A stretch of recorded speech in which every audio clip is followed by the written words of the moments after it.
What is up, guys? Welcome to the Straight Edge Wrestling Podcast. This week in wrestling, November the 1st. We're nearing ever closer to the end of the year and lockdown 2 here in Britain. Yeah, I don't think lockdown 2 is going to affect me too much. No, same here. We'll be continuing working and doing things just as normal, apparently. But anyway, we had quite a week in wrestling. It started with Hell in a Cell. Then we had Raw, which, you know, they had a couple of bits in it which were of note. Halloween Havoc, which was great. AEW, great ending to SmackDown this week. And start with SmackDown, a great ending with SmackDown. Yeah, and the WWE conference call, which was actually quite newsworthy for a change. But before we get into any of that, please like and subscribe to us here on this channel. Head over and follow us on Twitter at SEW_podcast. And we'll start with some of the news bits. We'll start with Vince and the conference call. So there was a little bit of newsworthy stuff to come out. So the first thing which they said was that, firstly, Stephanie McMahon is taking an enhanced role within the company again. So don't know what that means. I hope to God it means nothing to do with creative.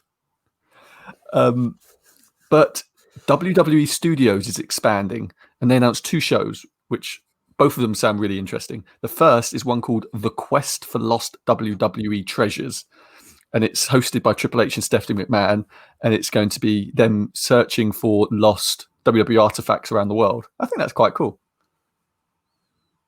I thought it was all in a warehouse. No, God, no. WWE are constantly buying stuff from private dealers. Like, over the years, they would give, original title belts to people, to wrestlers who would then leave the company or leave the territory, and then they'd never see the belt again. It was like, I think only 2 years ago, they found the original WWF championship from Bruno Sammartino in a junk shop in New York. It was just in the window of a shop, and someone from WWE was walking past and was like, "What the hell was that doing there?" So you're telling me we had an opportunity to find this belt and we didn't try and do it? Yeah. It's true. Yeah, and I think they went and bought it for like $1,000 or something. And you bastard! I wasted my money on a world heavyweight title when I could have bought that. Could have bought it originally. Yeah, I think that's quite interesting. And like lots of, I don't think it would just be WWE stuff. I think they'll cover NWA, AWA, and all that stuff as well. I think that'd be quite technically a lot of that now comes under WWE.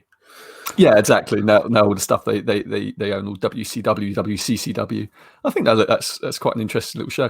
And do you know what's even funnier is about, both of these shows, neither of them are going on the WWE network. So this one is a show being made for the same network as Ms. and Mrs. and Total Bellas, Total Divas and stuff have been on. And then the second show is a Netflix documentary series being directed by Bill Simmons, and I can't remember who the other man's name is, who directed Firefest documentary, which is an awesome Netflix documentary, and it's covering the life of Vince McMahon. It has been said that this is the most expensive Netflix deal ever, or one of the most expensive Netflix deals ever, which is quite impressive. But also, again, not for the WWE network, it's heading to Netflix, which is so funny. They have this damn network, and yet, although they don't care about the network. Yeah, and that's another point which sort of came out of this conference call, in that they're back to the discussions now with other networks about cannibalizing the network and selling it off to the highest bidder sort of thing, because they don't really want to be having that network anymore. I mean, the network was the brainchild of the 2 former vice presidents who Vince fired earlier this year. So they had great ideas for it, and it could have turned into something freaking amazing if Vince didn't think of the long game instead of the quick game. Yeah, you're right. And let's be honest, and in the time we're in right now, you want to be thinking of the long game. Yeah, I'm not being funny, but like you think things like Disney Plus and all them, these companies are investing in their own networks now, so that they can create their own content, produce their own content, put it all up and show it, and it's theirs. It's weird to me that WWE, who was actually quite ahead of its time, right, with the network, they've done it before, like anyone. Well, I think people keeping an eye on how they did theirs. Yeah, it's true, and it's like, because they've done theirs, I think 6 years ago. I think the first show on the WWE network was WrestleMania 30, and it was WrestleMania 30, the first big pay-per-view, And you think that was long before anyone else had their own dedicated network, and now they're going to go like the opposite way, which is quite weird. But yeah, they announced a few different odd bits, like they're going to be doing shows such as an India only show where they're going to be looking for Indian stars, and just a show following Indian stars and creating a new Indian WWE star, which will be available apparently around the world, but it's really aimed at the Indian market because they know for a wrestler they won't use. Yeah, pretty much. It's like what's his name, the Saudi Arabian star that they just drag out for when they do a Saudi show. What, the guy who's on NXT that they don't use? Yeah, and he's quite good, but yeah, they just drag him out for the Saudi shows as and when they need him. I've just realised because of fucking COVID now, fucking Saudi Arabia deal's been extended even longer. They were asked about that. They were asked about the Saudi deal, and it was like, oh, it's fine. It just gets tacked on to the end. There's no change. They just tack it on to the end. Another 10 years of this bullshit. Yeah, pretty much. So there was a lot of discussion about. I swear to God, right? There was lots of scripting in this one, which they never normally have such high scripting. Stephanie McMahon spoke on the call, which she never does. And she was scripted. That's why. Yeah, and she was very robotic because she was very clearly reading line for line about how innovative and how WWE pivoted during the pandemic, and how well they've done during the pandemic, and how they were just voted as being one of the best this is fucking funny, but best employers and best brands during the pandemic. You say okay, stuff. You're fired a fuck ton of people, but okay, whatever. You could afford to keep them. Yeah, once again, this quarter, without Q4 of this year, means that WWE, unless WWE in Q4 was to lose 100 million, it makes them their most profitable year ever already, and they've not even got Q4 yet. So yeah, fuck them, fuck that. Obviously, there was lots of questions fired to Vince. The first one being about ratings. Obviously, ratings are just declining, and he said something along the lines of, ratings are just part of the metric. Everyone wants to focus on ratings, but this is a quote, we have more fans now than ever. That was a quote from Vince McMahon in 2020. All right. Well, where are they? Yeah, if you can show me them, Vince, I'll fucking believe you, but I sure as hell don't. Yeah, okay, you may have more fans now on a global basis in the sense of you've now broken into the India market and trying to break like the Chinese, Japanese market and stuff, but you don't have more just average fans. Like, God, you remember there was a point in time when we were at school where everyone you spoke to, even if they didn't watch it, knew about what was going on. They knew the stars, right? Yeah. And like, no one now. Like, it's this bullshit. That made me laugh so much. And he said something like, you can't hang your hat on just ratings. We're now doing everything we possibly can. We're getting better writers and better talent. Yeah, well, we need more writers, all right. Yeah, exactly. It looks as though they're going to be kicked out of Amway, the Amway Center, by the end of Survivor Series. Is probably going to be the last show at Amway, so they're going to have to change venue. And it seems as though what they're going to aim for is another stadium in like another arena in like Texas or Arizona or something like that, which isn't great because it means that the wrestlers have to travel every single week in and out. There ain't an awful lot of wrestlers that live in that. It'd great for Daniel if it's Arizona. Yeah, exactly. And most of them are living in Florida right now. Most of them have like bought places in Florida or rented places in Florida during the pandemic. But yeah, so that's a bit of an awkward one. And stupid idea. And the question, they should just go to Undertaker's ranch to set up a ring. yeah, everyone just come in here.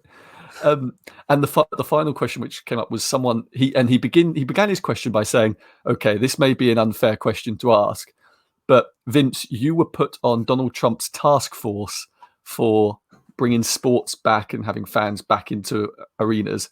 What advice did you give the president and about how fans get back, and what is your plan for how fans get back?" And he gave a very blustery answer about what he told the president. I don't think he was ever going to. I think it was a bullshit question because he was trying to get him to sort of say something negative about the president a week before an election, and which was never going to happen. Really, he just said, "Oh, I have no idea," I have no idea, which is fair, but also he's also said about 20 minutes before that he has got a plan. So it's one of those things.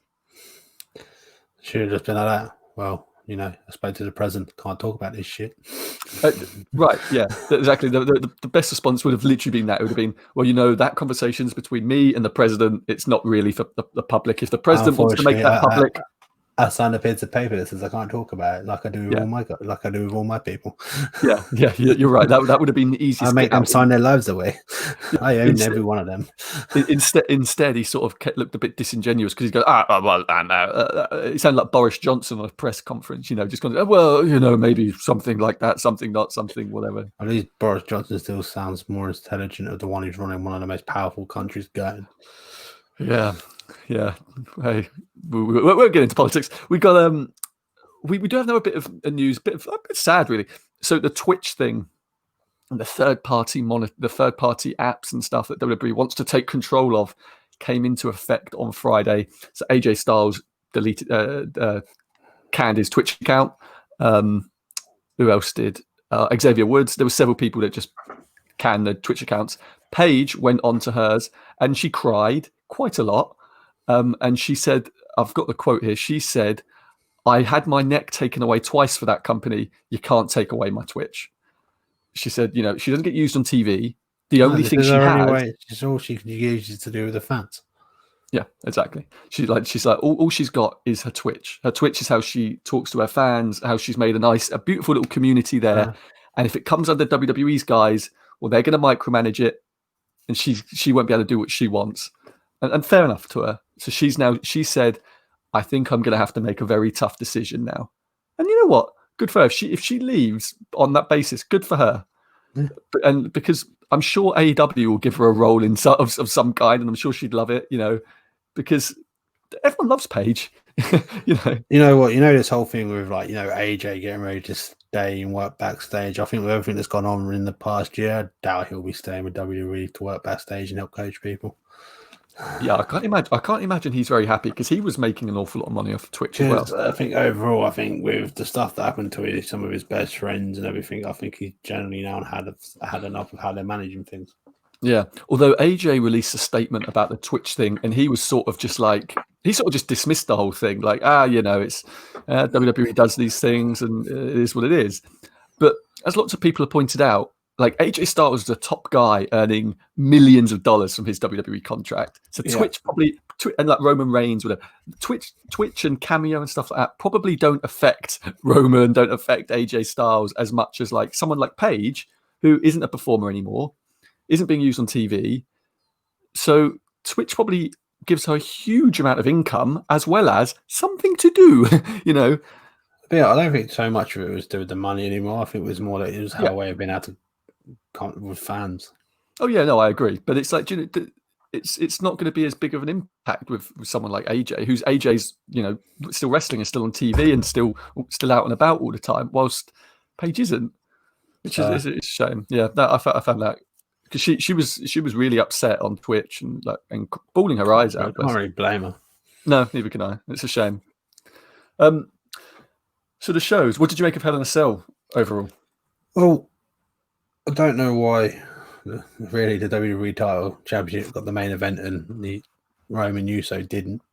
So we last week we both said, well, there was rumors that Sasha and Bayley was going to main event, and we were like, that's weird. It's surely going to be Roman and Jay. And then when the show started, they'd announced it just before the show started that they were kicking off with Roman versus Jay, and I thought, okay, fair enough. Big way to kick it off. So Sasha and Bayley are going to headline then, right?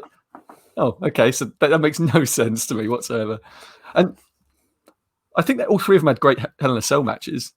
Yeah, the Hell in a Cell matches were really good. The other matches were like, yeah. Let's be honest, everyone was turning around and said, great acting by Roman in that match. I think they all had different styles of matches, and I think Roman versus Jay told a beautiful story in that Hell in a Cell. Probably not the best Hell in a Cell match we saw, but the best story without a doubt. Yeah. And the I think Sasha and Bayley had a great Hell in a Cell match. You know, Well, for once, he used the table and someone went through it. so I actually went through it. Yeah.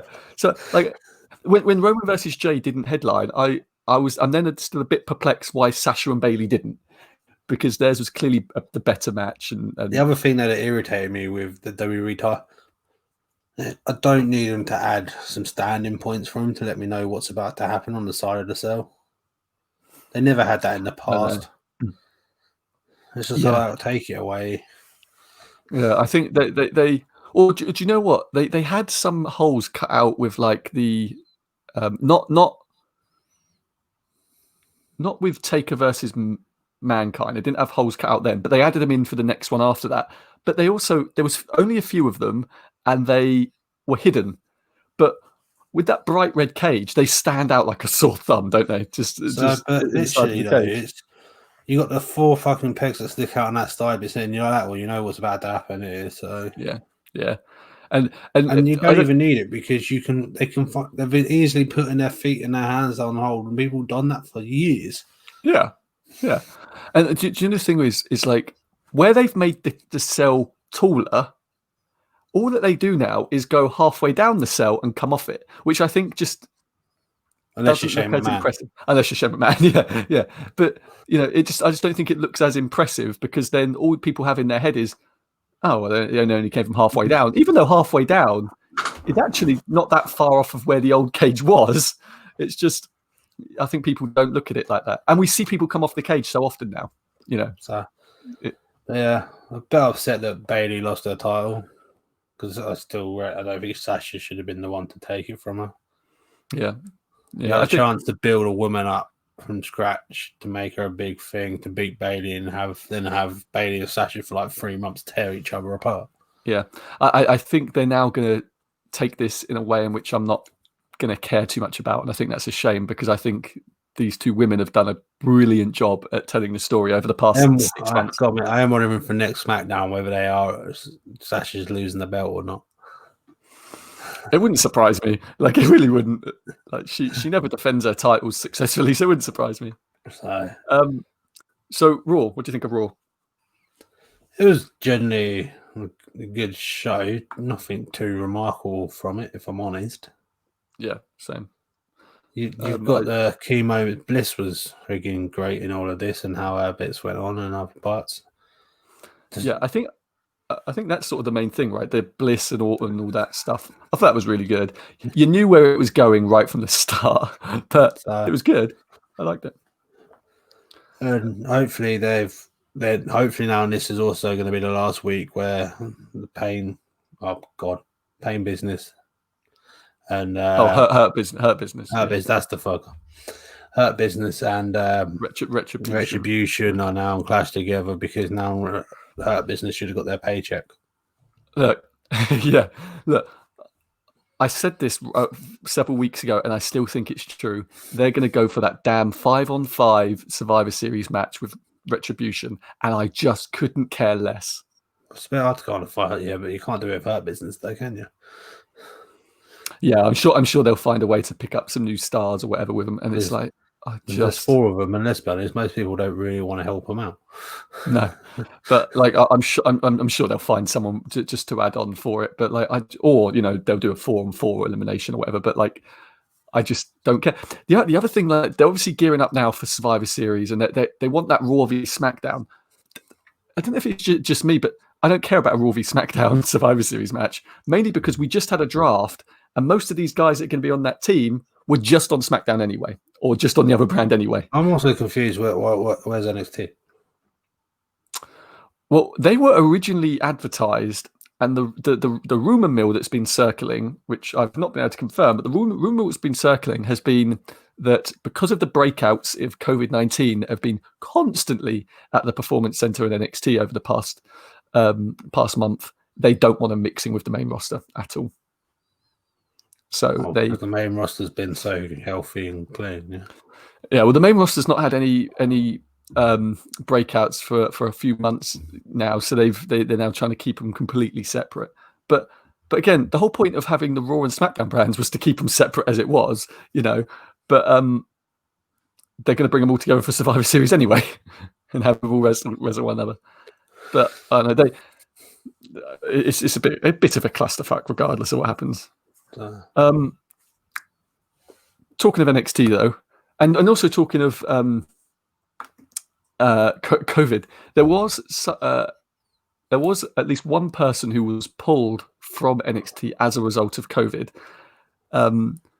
So the Johnny Gargano Damian Priest match, the person stood in with a scream mask that came and interrupted that match.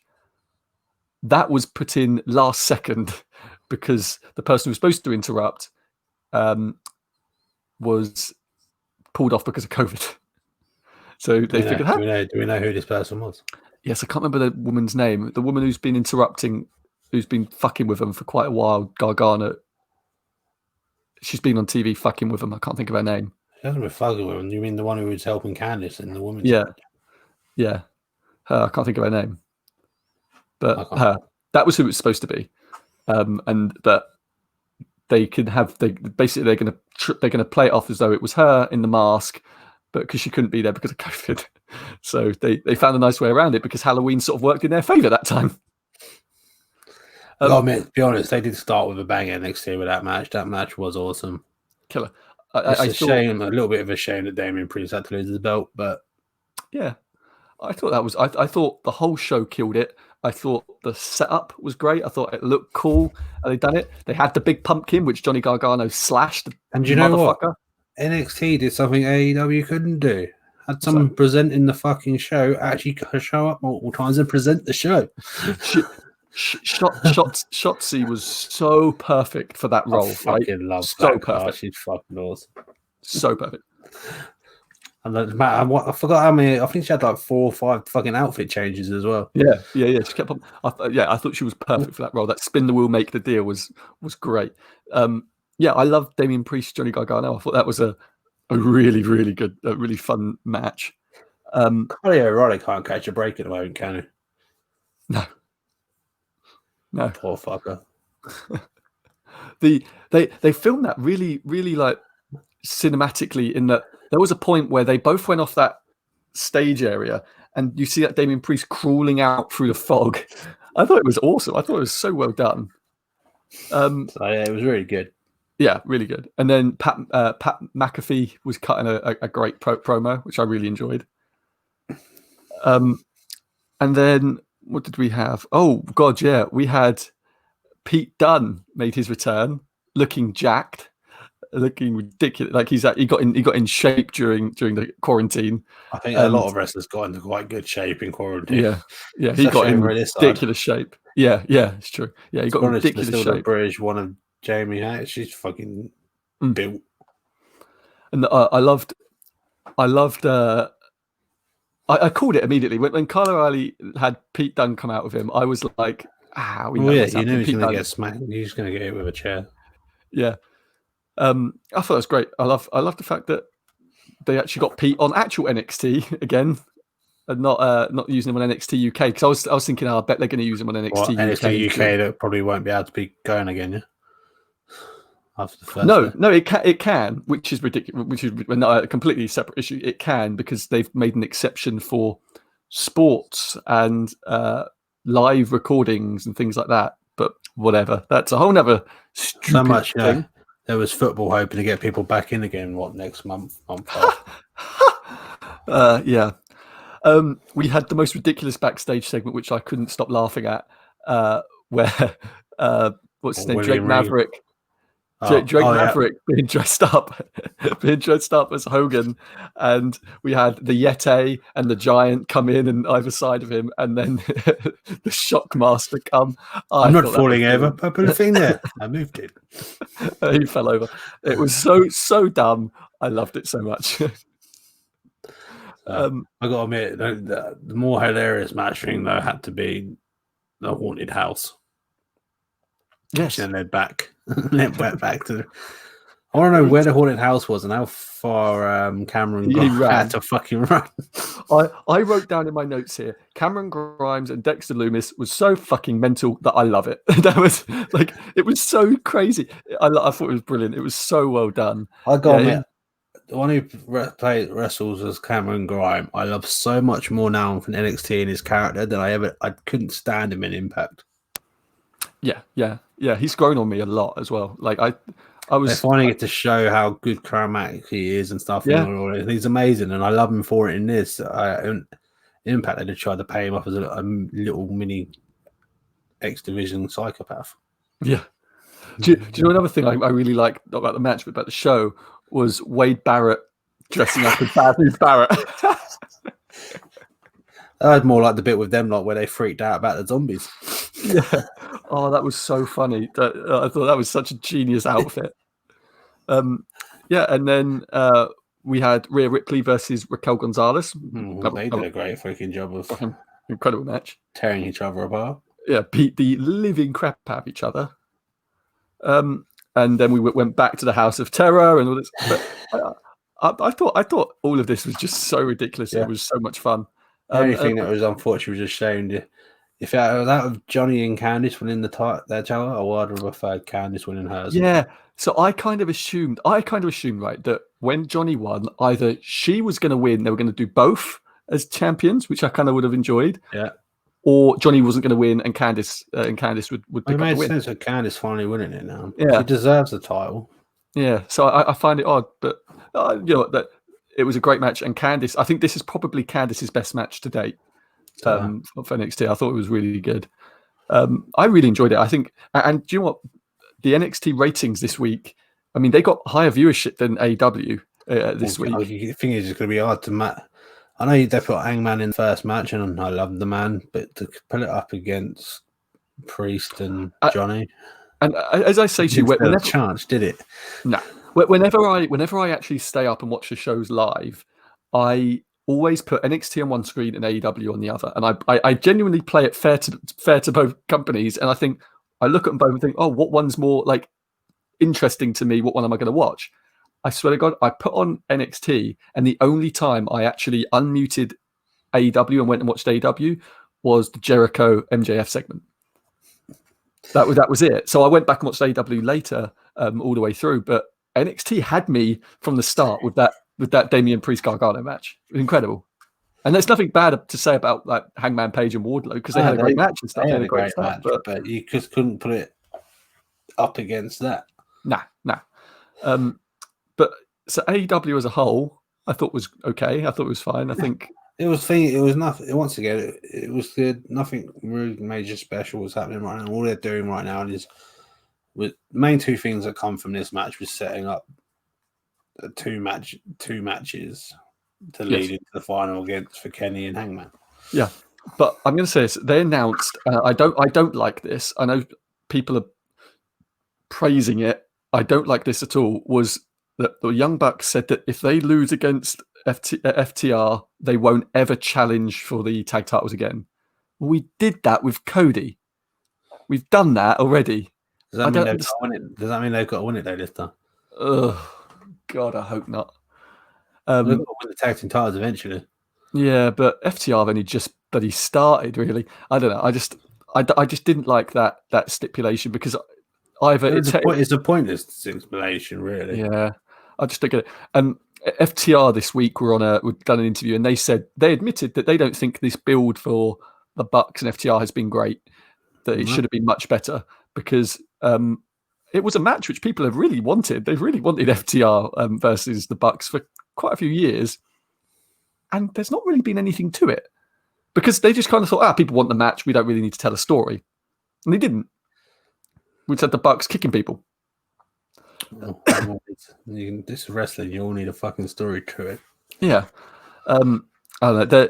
They had the town hall segment with Jericho and MJF, which I thought was hilarious. Well, let's be honest. Through this segment, became the MVP of the show was Tony. Let's be honest. Come on, Tony Schiavone shouting at Chris Jericho to shut up. Brilliant. And another pop-up appearance by Mr. Eric Bischoff, who I always like seeing Eric on the show. I think he's great. Even though when you go to Twitter when Eric Bischoff appears on Dynamite, man, you would think it was the end of the damn world. You would think that he's like bought the company and he's running it into the ground just from doing a 30-second appearance on his show. Oh, unfortunately, that's Tony Khan running it into the ground. But yeah. What did Bischoff call Jericho, which he got mad? Oh, he called him a prima donna, and he got mad at him. yeah, but he didn't just call Jericho. He did call him MJF a fucking prima donna too. Oh yeah, that's true. Yeah, I thought it was great. I thought I saw so many people go, "Oh, this was so much better than the steak dinner thing last week. They should never have done that shit. They should have just done this sort of thing." And I'm like, I like them both. Why can't you just like both things? They're both entertaining. And then Cody versus Orange Cassidy, which I kind of gathered what was going to happen. I don't, we kind of gathered Cody was going to punch him in the face. Oh, maybe not that bit, but maybe not arm punching Orange. But I thought it was good. So we've actually got our full card for Full Gear now. And I didn't realize the AEW Championship was an I Quit match. Yeah, which I don't really get, but whatever. I don't think it's been told. I don't think the story's been built up and told that well for it to be needing that. The story's only been going on for like 3 weeks. To go from 0 to I Quit match is quite something. It's not like Roman versus Jay where they built that for a long time to get to that.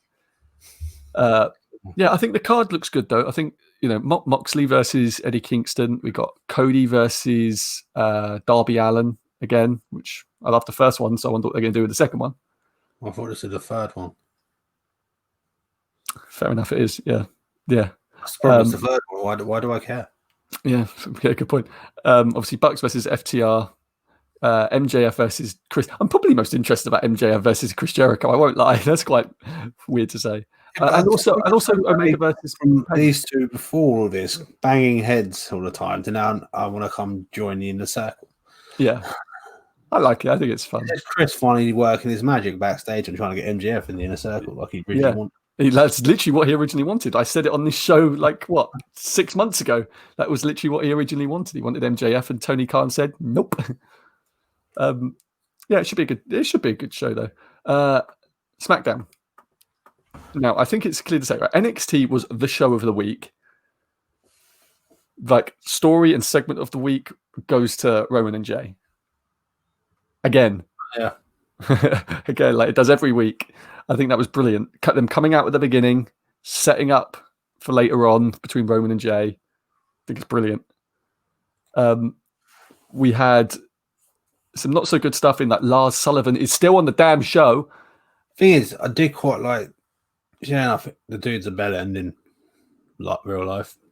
But I did find the way they let him finally do some promo work, talk, and try and actually build a character with the guy. Oh, yeah. I mean, the scripting was pretty poor on it, and it was a pretty blur promo. But yeah, I agree. And I don't really care for him just coming out and destroying people week in, week out. No, we've had how many people do that over the times, and where do they end up? Oh well, they're not with WWE anymore. Yeah. Carmella's they're back doing the Carmella videos, which they kind of just must have forgotten about for a few weeks. Oh, well, she's back next week, so yeah. I care. It's so weird, isn't it? I don't understand why anyone cares.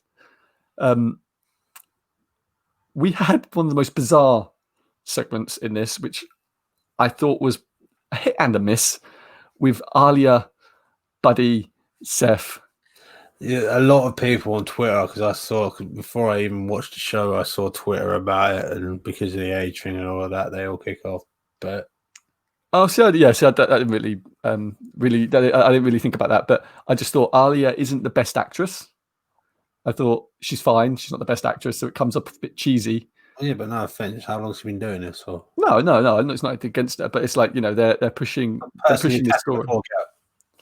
They're pushing this story with people someone who can't really portray it that well. So it seems a bit bizarre. But even dumb, but no, exactly. So it's a bit weird.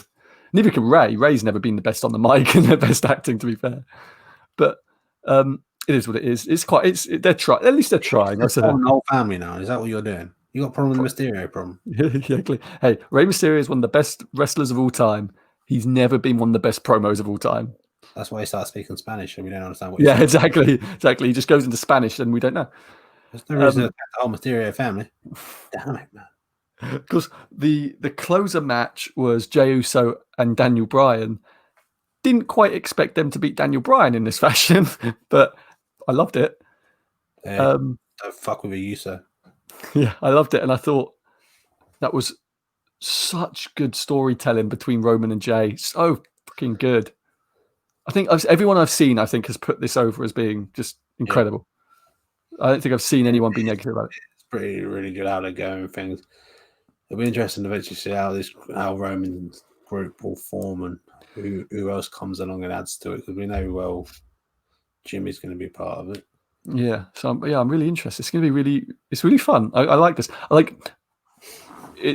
They're telling a nice, slow, subtle story. You know, at Hell in a Cell, Roman crying in the middle of the match was just incredible as well. I thought that was brilliant because he was like crying, knowing what he was about to do to Jimmy, which I thought was brilliant. And then Afa and Sika being there at the end to present him with the lei. It was incredible. Can I tell you one thing that it's pissed me off both Raw and SmackDown, and it's to do with Survivor Series and how Adam Pearce is getting to pick the teams for both. I don't know what their fucking fascination is with Adam fucking Pearce. Because the idea when you always used to have someone in charge of the red brand and someone in charge of the blue brand, that they were each other's throat as well, trying to get the best team to destroy the other fucking not have one guy for both shows go, we're going to do it like this. Yeah. Well, what's the fucking point? I'm not being funny, right? But so they took Paige off of the show to replace her with who? I can't remember. I remember when there was no one at that point. She took off because they were taking away general managers and leaders. Right. But why not bring her back? Like, it just doesn't make any sense. Like, she's literally doing nothing. Bring her back and let her do that. She was good in that role. Her and Daniel Bryan. Like, yeah, I think they need two. Even if maybe not Paige, but even another faceless executive like Adam Pearce, like nameless executive. I wouldn't say about trying to bring Paige back or something like that, because you just need two people. Exactly. Yeah, because firstly, like the draw. William Regal plays the general manager great because he only shows up when required. Yeah, and he doesn't make the show about him. Yeah, we don't need Eric Bischoff style Raw GMs, even though how great that was. We don't need now. The old style ones right now. You just need someone who, we know is a leadership where some wrestlers will try and run to talk to, or every once in a while set up when required. Like, something kicks off on the mat. Oh yeah, we'll do this. Yeah, I agree. It does sort of work to the detriment of the shows quite often. Instead of this Adam Pearce guy who thinks he's got all the power in the fucking world. Yeah, no, I agree. And because it sort of made the draft not really make sense either, because it was like, well, who's really making these decisions? And then it makes Survivor Series a bit like those drafts did make sense because it was the USA and it was the Fox network. Well, no, so they said the USA and Fox were in discussions with the WWE about talent. Who with the WWE? Like, well, just Adam Pearce again with the Fox and USA network. This time it must have been Stephanie because she did the draft. Yeah, it just doesn't make any sense. But anyway, we've got next week. What have we got coming up next week? Oh, we got Pac is returning to AEW finally for the first time. He's been allowed out of his quarantine cage. Oh, but and then he'll be back, yeah. He'll be back, yeah. He'll be back. Sure, he's actually going to get over there. I don't know. I don't know if he's actually filming, recording from here to be shown on the show or what. But he is on the show on Wednesday somehow. There may have already been another pre-recording they've done before, and he's got to come home now. So, yeah, I wouldn't be surprised. And also, we've got a lot of Undertaker stuff that's being produced right now because it's his 30 days of Undertaker. What is this? Well, because it's going to be his 30th anniversary on Survivor Series this month. So he's not a part of it. He is. He's on Survivor Series. He's going to be at Survivor Series. Doing what? No idea, but it's going to be the celebration of his 30th anniversary of some kind. So he's going to be at Survivor Series. So they're doing 30 days leading up to his 30th anniversaries with new content. They got an awesome documentary called The Viper and the Phenom on the WWE Network, which Taker and Randy sit and talk about their story, how that year-long story. As long as a lot of it doesn't involve Reed like they did before to try and take bits from his it's all brand new stuff, really interesting stuff. I really recommend anyone to go watch that Phenom and the Viper documentary. It's like an hour long and really good stuff. They've got one on the story of Paul Bearer coming up. They've got one on the Brothers of Destruction with Kane and Undertaker sitting down and chatting about their history and their story.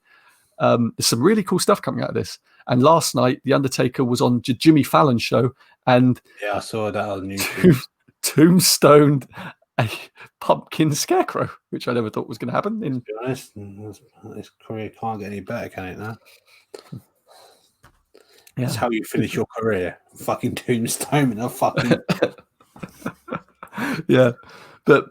Yeah, this is going to be interesting. So there's a lot of cool content coming to the WWE Network with the Undertaker stuff. I'm really enjoying that stuff. And then they can it, yeah. And then they can it, yeah. That's basically it. But anyway, that's it for this week in wrestling. Please head over and follow us on Twitter at SEW_podcast. Like and subscribe to us here on this channel. And we will see you next time for another video. We are out.